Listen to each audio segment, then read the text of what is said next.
Всем привет! Сегодня я к вам с рукодельным видео. Появилась идея сшить топ и украсить его вышивкой из ниточек этой же ткани. У меня стопроцентная вискоза диагональ, ниточки очень легко отделяются по утку. Сначала я выдернула по одной, чтобы выровнять срез, а потом беру сразу за 3 нитки и выдергиваю их.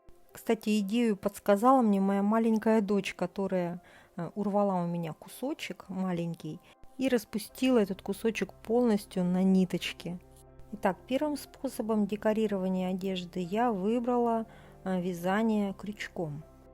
Взяла 6 ниточек и связала обычную простую цепочку. Такой шнур цепочка, затем нашивается на изделие. Узор можно сочинить самостоятельно, можно где-то подсмотреть и повторить. Второй способ изготовления шнура я выбрала макраме. Макраме благодатный вид рукоделия. Узлов не так много, это цепочки, плоские узлы, фриволите, бриды, из которых можно сплести готовый декор и затем нашить на изделие. Пошла по простому пути и сплету шнур из плоских узлов. Для этого я взяла 4 нити, и каждая нить состоит из 3 ниточек. Крайние нити попеременно оплетают то справа, то слева 2 внутренние нити, и получается такой красивый плоский узел. Такой шнур можно сплести очень длинный, подвязывая нитки, но я буду делать на длину выдернутых нитей. И сплету 2 таких шнура, мне их будет достаточно.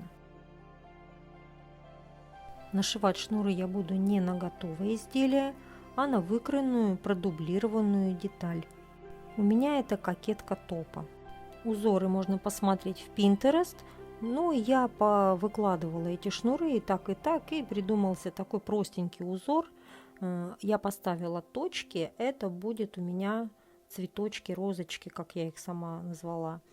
Делаются очень просто закручивается шнур из цепочки по спирали. Получается имитация цветка.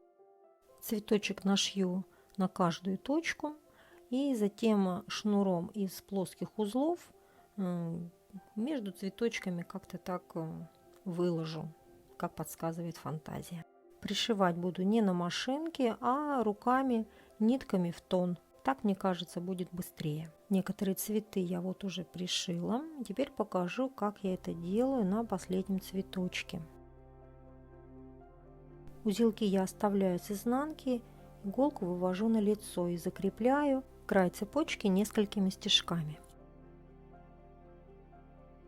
Затем закручиваю спиралькой и примерно в каждые полсантиметра прямо поверх цепочки я делаю стежки назад иголкой, либо вперед иголкой.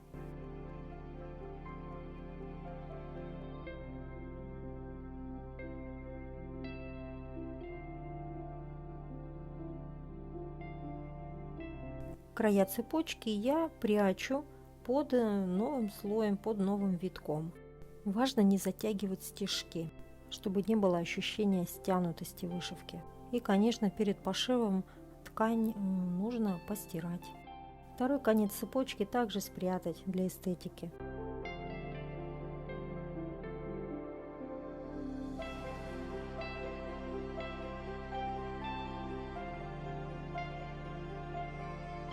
С изнанки все узелки у меня потом закроются обтачкой. И теперь очередь нашивать шнур макраме. Я прорисовала линию, и по этой линии теперь очень точно и красиво пришьется шнур. Пришиваю аналогично швом назад иголкой.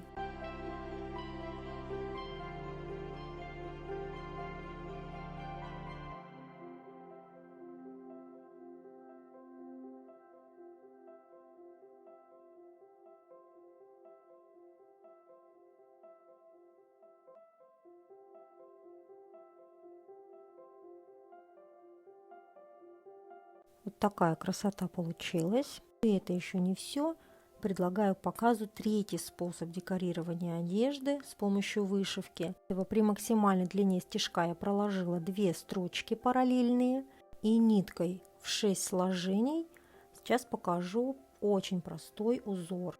Принцип соединять верхнюю и нижнюю строчку вот такими петлеобразными стежками.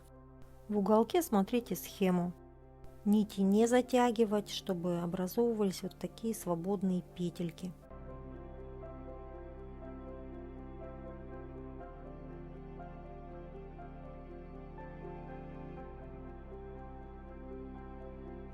И покажу еще, как закончить и начать строчку.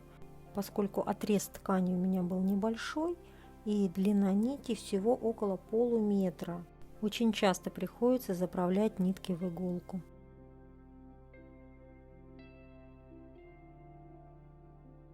Этой техникой можно украшать не только детали одежды, кокетки, манжеты, воротники, пояса, но и сумочки, косметички. Ну а если вам понравился такой вариант декорирования одежды, то спасибо за лайки, подписку. До новых швейных проектов. Пока-пока.